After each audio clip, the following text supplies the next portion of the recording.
Hello friends, स्वागत है आप सभी का आपके अपने चैनल वो लर्निंग 101 में। तो आज हम क्लास 12th का सबसे पहला चैप्टर पॉलिटिकल साइंस का ये बुक का सबसे पहला chapter contemporary world politics book. जब यहाँ पे वर्ल्ड लिखा हुआ है तो इस बुक में हम पूरा वर्ल्ड के बारे में पढ़ेंगे। एक और बुक है आप लोग का पॉलिटिक्स का, क्लास 12th का हम पढ़ा रहे हैं। क्लास 12th का जो बच्चा 10th में आर्ट्स रखे होंगे वो 11th में जाके बुक लिए होंगे, पढ़े होंगे। आप 12th में आ चुके हैं तो 12th में आपको ये बुक लेना पड़ेगा। तो यहाँ पे क्या है, कंटेम्पररी वर्ल्ड पॉलिटिक्स। तो वर्ल्ड के बारे में हम पढ़ेंगे। इसमें सबसे पहला चैप्टर हम स्टार्ट करते हैं। प्लीज़ समझिए कंटेम्पररी क्या होता है। ये हम आपको जब ये चैप्टर चालू होगा इसके हम आगे में समझा देंगे। अभी आप बस इतना समझ लें, जब वर्ल्ड वार सेकेंड ख़त्म हो गया 1945 में, ठीक है, उसके बाद शुरू होता है कोल्ड वार। जब कोल्ड वार इंड हो जाता है वहाँ से कंटेम्पररी वर्ल्ड पॉलिटिक्स चालू हो गया। ठीक है, जब कोल्ड वार का इंड होगा उसमें हम पढ़ेंगे। तो जब कोल्ड वार इंड होगा तो सबसे पहला ही चैप्टर है हमारा the cold war era. The cold war era ही हमारा पहला चैप्टर है दोस्तों। ठीक है, देखिए अब ये कोल्ड वार के बारे में तो हम इस चैप्टर में पढ़ेंगे, लेकिन ये इरा क्या होता है। इस इरा का मतलब हुआ टाइम पीरियड।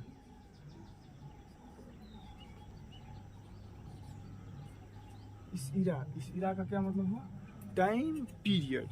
मतलब कौन से टाइम में, कौन काल में कौन थी, ये हुआ टाइम पीरियड। इस इरा का मतलब हुआ। ठीक है, हाँ तो देखिए सबसे पहला जब इस चैप्टर को आप स्टार्ट करेंगे तो सबसे पहला टॉपिक है क्यूबन मिसाइल क्राइसिस। अब क्या है ये क्यूबन मिसाइल क्राइसिस, हम उसके बारे में अच्छी तरह से जानते हैं। देखिए क्यूबा एक छोटा सा देश है, उसमें जो न्यूक्लियर्स का अटैक हुआ, क्या हुआ नहीं हुआ, उसके बारे में हम इससे टॉपिक में पढ़ेंगे। ठीक है, इस टॉपिक से आपको क्या सीख मिलेगा, इससे आपको कोल्ड वार के बारे में पता चल जाएगा अच्छी तरह से। जब आप ये क्यूबन मिसाइल क्राइसिस पढ़ लेंगे उसके बाद आपको कोल्ड वार बताएंगे तो आप कोल्ड वार को अपने माइंड में कनेक्ट कर पाएंगे दोस्तों। ठीक है, देखिए क्यूबन मिसाइल क्राइसिस क्या है। आपको हम बोले क्यूबा एक छोटा सा देश है। The end of world war second in 45। आपको मालूम होगा वर्ल्ड वार सेकेंड जो हुआ था इन 1939 टू 1945, इतना में वर्ल्ड वार सेकेंड चला था। और कौन पावर के बीच में हुआ था, एक्सिस पावर और एलिट पावर के बीच में हुआ था। जिसमें एक्सिस पावर हार चुका था, जर्मनी वाला पार्ट हार चुका था, जापान वाला। जीते कौन थे, फ्रांस, यूएसएसआर वाला पार्ट जीत चुका था दोस्तों। ठीक है, उसके बाद हम आगे पढ़ेंगे अभी। तो उसमें से क्या हुआ, यूएसए और यूएसएसआर, ये देख लीजिए यूएसए और यूएसएसआर, इस दोनों के बीच में आपसी विवाद पहले से थी। लेकिन आप बोलेंगे सर जब ये जब ये वर्ल्ड वार हो रहा था तब ये दोनों तो एक टीम में थे, वो कैसे, उसके बारे में आपको हम बताते हैं अभी। एलिट पावर एक्सिस पावर में जब आप देखेंगे तो ये दोनों एक ही टीम में रहेंगे। ठीक है, यूएसए और यूएसएसआर एलिट पावर में है। एलिट पावर में फ्रांस सब की टीम में ये लोग आते हैं। इन्हीं वालों की वजह से ये जीत हुई। अब यूएसए क्या हुआ, अमेरिका हुआ, यूनाइटेड स्टेट्स ऑफ अमेरिका। और यूएसएसआर हो गया, आप यहाँ पे देख लीजिए यूएसएसआर का क्या है, union of Soviet socialist Republic. मतलब रसिया जो देश है वहाँ का जो रीजन है वो यूएसएसआर में आता है दोस्तों। ठीक है, यूएसए और यूएसएसआर का हमेशा से ही फाइट रहा है। फाइट क्यों रहा है अब उसके बारे में देखिए। यूएसए जो है रिफर करता है कैपिटलिज्म का। यूएसए कैपिटलिज्म मतलब क्या होता है, मान के चलिए हमारे यहाँ 10 आदमी है। कितना आदमी है, 10 आदमी है हमारे यहाँ। ये 10 जो है हमें काम करके लाया, 10 रुपया दिया हम। अब इस 10 रुपया में हम कैपिटलिज्म में ये देखेंगे जो जितना कमाया है, जो 2 रुपया कमाया है उसको 2 रुपया देंगे, जो 5 कमाया है उसको 5 देंगे। इस तरह का हुआ, मतलब सबको बराबर नहीं मिलेगा। कैपिटलिज्म जो जितना कमाएगा उसको उतना मिलेगा। समझ गए, इतना कनेक्ट कर पा रहे हैं, उसे हम बोलते हैं कैपिटलिज्म। यूएसए कैपिटलिज्म को फॉलो करते हैं। उसके बाद आता है यूएसएसआर सोवियत यूनियन, जिसको हम दूसरा नाम है सोवियत यूनियन। यूएसएसआर किसको फॉलो करता है, यूएसएसआर फॉलो करता है सोशलिज्म को। अब सोशलिज्म क्या होता है, जैसे मान के चलिए हम कहीं से 10 रुपया कमा के लाए हमारा परिवार। ठीक है, हमारे परिवार में 10 आदमी है और वो 10 रुपया कमा के लाए। ठीक है, हम जो सोशलिज्म की जब हम बात करेंगे तब हम हर आदमी को 1-1 रुपया का हम मानता देंगे, सब 1-1 रुपया कमा के लाए हैं। ठीक है, इसे हम बोलेंगे सोशलिज्म। लेकिन कैपिटलिज्म क्या हुआ, जो जितना कमाया है उसको उतना दिया जाएगा, लेकिन सोशलिज्म में हर आदमी बराबर बराबर में बटाएगा। समझ गए आप, इतना समझ गए, एग्जाम्पल से आपको अच्छा तरह से समझा दी सोशलिज्म और कैपिटलिज्म को। इसी बात को लेकर विवाद था। यूएसए बोलता था कि हम सही हैं, यूएसएसआर बोलता था हम सही हैं। इससे उनको हमेशा विवाद रहती थी, वार, छोटा मोटा वार हमेशा होती रहती थी। वर्ल्ड वार सेकंड से भी पहले से थी, समझ गए। लेकिन वर्ल्ड वार सेकंड में ये लोग आपस में मिल गए। आपस में क्यों मिल गए, जब सामने बड़ा खतरा होता है तो आपस में जुट जाते हैं। जब बहुत बड़ा गांव में झगड़ा हो जाएगा तो हम आपसी परिवार तो मिल ही जाएंगे, किसी शहर से झगड़ा हो जाएगा तो यही हुआ, ये आपस में फिर मिल गए। फिर जब world war second, world war second कितने रहा, 1939 टू 1945 तक, ठीक है। वही 1945 में आज़ादी भी उसी समय मिली भारत को। आया देखिए आप, वर्ल्ड वार से कोल्ड वार बिगेन। जब वर्ल्ड वार सेकंड खत्म हो गया 1945 में, फिर कोल्ड वार बिगेन हुआ। कोल्ड वार क्या है वो आप समझ जाएंगे, समझ लीजिए। यूएसए किसको रिफर करता है, कैपिटलिज्म को, कैपिटलिज्म आप समझ गए। और यूएसएसआर किसको रिफर करता है, union of Soviet socialist Republic. USSR किसको करता है, फॉलो सोशलिज्म को। सोशलिज्म बराबर बराबर भाग में बंटना चाहिए, हर आदमी को बराबर हक मिलना चाहिए, सोशलिज्म ये कहता है, ठीक है। अब देखिए, Nikita Khrushchev the leader of the Soviet union, he placed the nuclear missile in Cuba. Nikita Khrushchev leader है किसके, सोवियत यूनियन की। यूएसएसआर का लीडर है निकिता क्रुश्चेव। ये एक मेल है, ना कि फीमेल। निकिता देख के फीमेल मत समझिएगा। ये एक लीडर है सोवियत यूनियन के। ये क्या किए, क्यूबा जब छोटा सा देश है, आपको मालूम है, इस देश के ये अमेरिका के क्लोज है, ठीक है।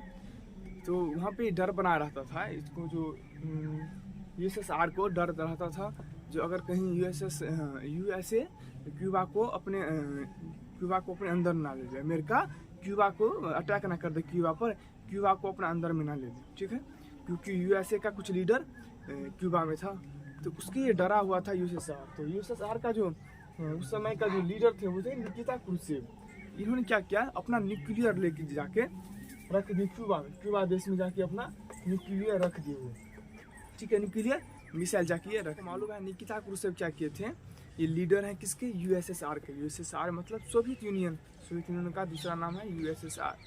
निकिता क्रुश्चेव इन्होंने न्यूक्लियर रख दिए थे क्यूबा देश में। क्यूबा देश में क्यों रखे, क्योंकि उनको डर बना हुआ था अगर हम नहीं रखेंगे तो यूएसए कहीं उस पर कब्जा ना कर ले, ठीक है। इस डर के कारण वो न्यूक्लियर रख दिए, जिससे पता रहेगा यूएसए को कि हम इस देश में न्यूक्लियर रखें, ये देश जो है हमारा हक बनता है इस देश पर। तो देखिए क्या हुआ, जब आफ्टर 3 weeks द यूएसएसआर मतलब Soviet union had placed the nuclear weapons America become aware. जब 3 सप्ताह हो गया यूएसएसआर को न्यूक्लियर वेपन रखा हुआ, तो 3 सप्ताह के बाद जो है सो अमेरिका को पता चल गया, भनक लग गया, जो यूएसए जो है यूएसएसआर उसमें क्यूबा में न्यूक्लियर वेपन रखा है, अमेरिका को पता चल गया। तो उस समय का जो प्रेसिडेंट जो थे अमेरिका के, वो कौन थे, वो थे जॉन एफ कैनेडी। देखो कौन थे, वो थे John F Kennedy. John F Kennedy कौन थे, प्रेसिडेंट थे उस समय के अमेरिका के। ये बहुत अच्छा आदमी थे, इनको बताया जाता है, इमेज में देख सकते हैं आप, इनको बताया जाता है जो ये जो है सो कोल्ड वार को शांत किए थे। इन्होंने क्या किए थे, तो अपना शिप जो है सो वो शिप में उतार दिए, समुद्र में ये अपना शिप उतार दिए कि चारों तरफ से क्यूबा को घेर लिए। बोले कि अगर यूएसएसआर अगर तुम सरेंडर नहीं करोगे तो हम तुम्हें अटैक कर देंगे, हम भी शांत नहीं रहेंगे। तो इस डर से यूएसएसआर जो है सो अपना न्यूक्लियर वेपन लेके अपना देश फिर से वापस लौट गए, ठीक है। ये इनको बहुत अच्छा आदमी माना जाता है। हाँ, फिर है both parties aware to world war losses of people civilizations nuclear। दोनों पार्टीज जानते थे जो वर्ल्ड वार सेकंड हुआ है अभी, वो हमारे लिए बहुत घातक साबित हुआ है। इसमें हम पीपुल लॉस किए, इसमें हम सिविलाइजेशन सभ्यता को लॉस किए, इसमें हम न्यूक्लियर बम बारूद लॉस किए, वेपन को लॉस किए हैं, इन्वेस्टमेंट जो हम किए थे पीपुल पे, जो देश पे किए थे वो हम लॉस किए हैं। उनका एसेट, हमारा जो संपत्ति है वो हम लॉस कर दिए हैं। हमें फ़ायदा कुछ नहीं मिला वर्ल्ड वार से, हमें पूरा लॉस ही लॉस मिला है। तो इसके डर से हम अब वर्ल्ड वार तो कभी नहीं होने देंगे दोस्तों। ये उनको मन में बना हुआ था। तो ये वो कारण था जो ये जो वार जो है सो वर्ल्ड वार में नहीं बदल पाया, ठीक है। यही वो कारण था। सबको डर होते रहता था कोल्ड वार कहीं हॉट वार में ना बदल जाए। आप कोल्ड वार का मतलब आप क्या समझे इससे, क्यूबन मिसाइल क्राइसिस से, कि कोल्ड वार हुआ, देखो हमारे पास इतना बॉडी है और तुम्हारे पास भी इतना बॉडी है, तुम भी मुझे मार दोगे, हम भी तुझे मार देंगे। ये डर अंदर बैठा रहेगा कि नहीं नहीं भाई हम नहीं जाएंगे, वो बहुत खतरनाक है, लेकिन हमारे पास बम है, हम भी मार सकते हैं, लेकिन वो भी मार सकता है एटॉमिक बम। ठीक है, जब वो मारेगा तो क्या होगा, लॉस ही लॉस होगा। जब वर्ल्ड वार सेकंड ख़त्म हुआ, जापान एक जगह, जापान में जगह हिरोशिमा नागासाकी, वहाँ पे बम खसा गया था, एटॉमिक बम। कब खसा था एटॉमिक बम? 6 अगस्त 2006 में। फैटमैन लिटिल बॉय बम जो है वो खसा दिया था हिरोशिमा नागासाकी पर। वो बम जब खसा तो पूरा लॉस ही लॉस हुआ, कोई फायदा हुआ नहीं। तो ये जो डर बैठा था उसके अंदर, आदमी के अंदर, इस दोनों देश के अंदर, ये उन्हें कोल्ड वार से हॉट वार में नहीं बदलने दिया। ठीक है, वो अपना रूप जो है वो दिखाएंगे बस, लेकिन हम अटैक नहीं करेंगे। छोटा मोटा फाइट होगा लेकिन बहुत बड़ा युद्ध नहीं होगा, बाक युद्ध होगा, मुंह से लड़ाई होगी। ठीक है, बाकी वो फाइट में नहीं बदलेगा, बड़े फाइट में वर्ल्ड वार की तरह नहीं बदलेगा। इसे हम कोल्ड वार कहते हैं। ठीक है, अब अगला टॉपिक है कोल्ड वार, उसमें हम अच्छी तरह से कोल्ड वार को जानते हैं। तो ऐसा करता हूँ जो क्यूबा मिसाइल क्राइसिस में आप अच्छी तरह से समझे होंगे। क्यूबा एक छोटा सा देश है, उस देश जो है उस देश में डर बना रहता था यूएसए यूएसएसआर को, जो ये देश को कब्जा ना कर दे इस देश को। उस देश के यहाँ पे यूएसएसआर जाके अपना न्यूक्लियर रूप में रख दिए ताकि जो वो देश है जो हमारा हो जाए। और यूएसए जब देखा 3 हफ्ते बाद उसे पता चला जो यूएसएसआर उस देश को कब्जा कर रहा है, तो यूएसए जाके अपना शिप उतार दिया सी में, लैंडिंग करने लगा कि हम तुम्हें मार देंगे, अब तुम निकलो वहाँ से। ये निकल के अपना देश फिर वापस चल गया सोवियत यूनियन, फिर सब अच्छा ही रहा, क्यूबा भी शांत हो गया। तो इसी को हम बोलते हैं क्यूबन मिसाइल क्राइसिस। ठीक है, अब हम अगला टॉपिक जानते हैं कोल्ड वार इरा के बारे में। हाँ, कोल्ड वार। तो क्यूबन मिसाइल क्राइसिस टॉपिक क्या हुआ, एंड हो गया। उसे आप क्या समझे, जो क्यूबा देश पे जो न्यूक्लियर रखे थे यूएसएसआर, उसको हटा लिए। उससे हम एक तरह से जब हाई पॉइंट जो था क्यूबन मिसाइल क्राइसिस का हाई पॉइंट, उसे हम कोल्ड वार कर सकते हैं। ठीक है, अब अगला टॉपिक है व्हाट इज द कोल्ड वार। क्या टॉपिक है, व्हाट इज द कोल्ड वार। ये है आपका अगला टॉपिक कि कोल्ड वार क्या है। थोड़ा हमारा समझ गए हैं, अब आपको अच्छी तरह बताते हैं। देखिए, the end of the second world war begin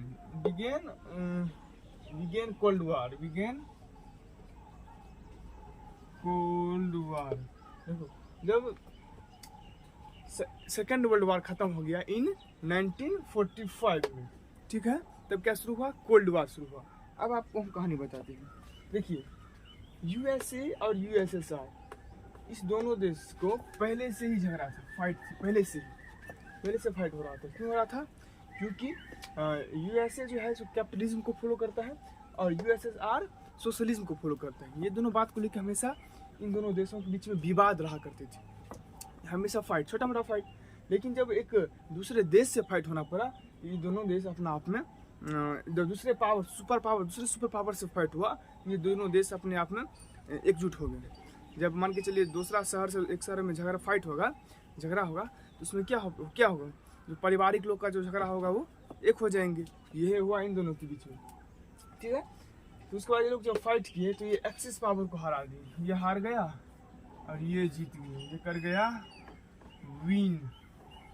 कौन जीता, एलिट पावर। ठीक है, इसमें कौन सब था, यूएसए, फ्रांस, ब्रिटेन, यूएसएसआर। लेकिन ये दोनों एक टीम में, ये बात को खास ध्यान रखिएगा। इसमें जर्मनी, इटली, जापान। अच्छा, इंडिया भी वर्ल्ड वार सेकंड में पार्टिसिपेट किए थे दोस्तों। कहाँ पे किए थे, ब्रिटेन में।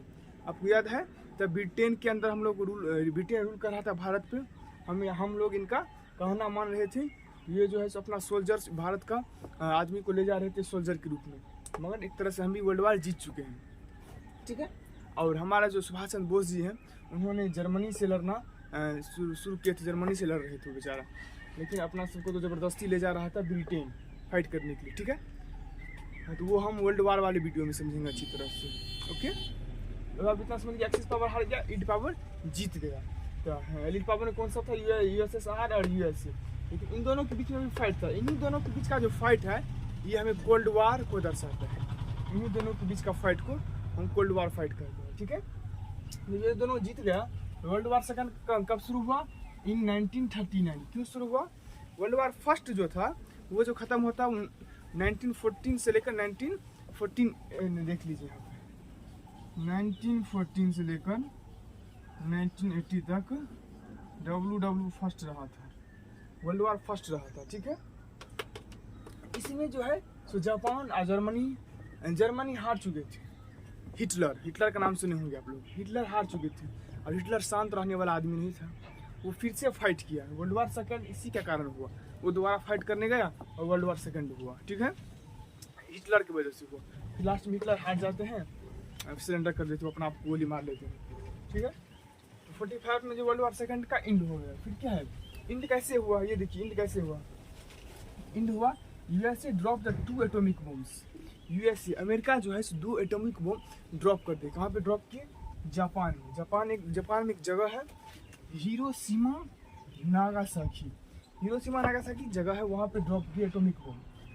तब जो ड्रॉप कर दिए, इतना आदमी वहाँ पे मरे, नांगर लूल सब, मतलब किसी का हाथ टेढ़ा, किसी का सिर ऐसे टेढ़ा, पाँव टेढ़ा, ये सब अभी तक जन्म रहे हैं।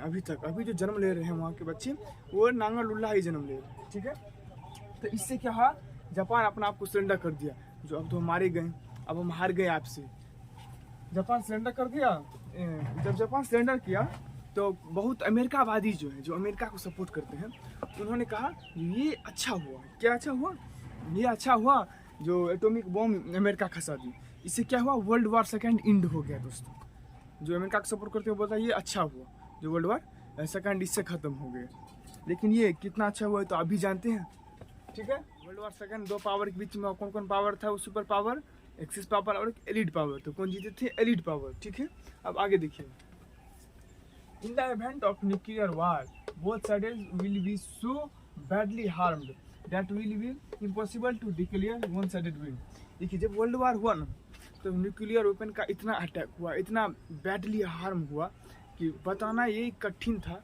बता नहीं सकते हैं हम कि कौन पार्ट जीत गया, कि यूएसएसआर जीता या यूएसए जीता, मतलब कि एक्सिस पावर जीता या एलीट पावर जीता। जब वर्ल्ड वार जब एंड हुआ तो ये बताना बहुत कठिन था कि कौन पावर जीता, ठीक है। क्योंकि इतना तरह से मैंने उधर भी आदमी मरे हैं, इधर आदमी मरे हैं, तो कैसे हम बता पाएंगे जो कौन जीत गए।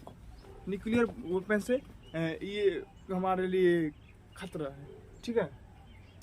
उसके बाद देखिए क्या, people know date the first world war in 1914 to 1918। जब पीपुल जानते थे कि फर्स्ट वर्ल्ड वार कितने हुआ था, 1914 से 1918 तक, का सेकंड वर्ल्ड वार 1939 टू 1945 में। पीपुल क्या जानते थे, लॉसेस ऑफ पीपुल। आदमी जान गए थे कि कितना आदमी मरे हैं इसमें, कितना संपत्ति मरे, कितना सिविलाइजेशन हमारे गए हैं यहाँ से, कितना पैसे भी बहुत वेस्ट हुए, एसेट्स खत्म हो गए, सो ऑन, बहुत सी चीज़ें हमारे चले गए। तो पूरा लॉस ही लॉस हुआ वर्ल्ड वार से, हमें फ़ायदा कुछ नहीं मिला। फिर वैसे को वैसे ही हम रह गए, फ़ायदा हमें कुछ मिला नहीं। देखो फिर after the world war end two super power fight. जब वर्ल्ड वार सेकंड ख़त्म हो गया तब 2 पावर आपस में फाइट तो करते थे, मगर वर्ल्ड वार लाइक सिचुएशन नहीं बनाते थे। उनको अंदर हमेशा डर रहता था कि वर्ल्ड वार लाइक सिचुएशन हम नहीं बनाएंगे, कभी नहीं बनाएंगे, ठीक है। क्यों नहीं बनाते, तुमको हमेशा डर रहता था, ठीक है। But not the world war like situation, people know the dangerous for themselves. People जानते थे कि वर्ल्ड वार हमारे लिए डेंजरस है, हमारे लिए बहुत खतरनाक है। वर्ल्ड वार हुआ तो पूरा घाटा ही घाटा होता है, हमें फ़ायदा कुछ नहीं होता है। ये बात पीपुल जानते थे। इसके डर से वो लोग कभी वर्ल्ड वार नहीं होने थे, कोल्ड वार ही हुए। अब कोल्ड वार में क्या हुआ, वाक युद्ध हुए, ठीक है। जैसे अभी भी हो रहा है, कौन कौन देश के बीच में हो रहा है अभी, तो रसिया के बीच में हो रहा है, यूक्रेन के बीच में हो रहा है। रसिया यूक्रेन के बीच में अभी भी हम कोल्ड वार ही इसको साबित किया गया है कि फाइट होगा, मुंह से फाइट होगा, छोटा मोटा फाइट हो जाएगा जाके, मगर वर्ल्ड वार लाइक सिचुएशन कभी नहीं होगा, ठीक है। इसे हम कहते हैं कोल्ड वार। ये दिखा देंगे जो देखो मेरे पास इतना पावर है, मैं तुम्हें तबाह कर दूंगा बस। और इससे वो भी पावर, वो टीम भी दिखाएगा हमारे पास कितना पावर है, हम भी तुम्हें ख़त्म कर देंगे। लेकिन नहीं हम ख़त्म करेंगे, नहीं वो ख़त्म करेगा, हम दोनों के अंदर डर बैठा रहेगा। इसे हम कोल्ड वार कहते हैं, समझ गए। अब अगला टॉपिक की ओर हम बढ़ जाते हैं। What is the cold war and हो गया है। आशा करता हूँ आप लोग अच्छी तरह से समझ गए होंगे, समझे ज़रूर होंगे। अब अगला टॉपिक की ओर हम बढ़ते हैं।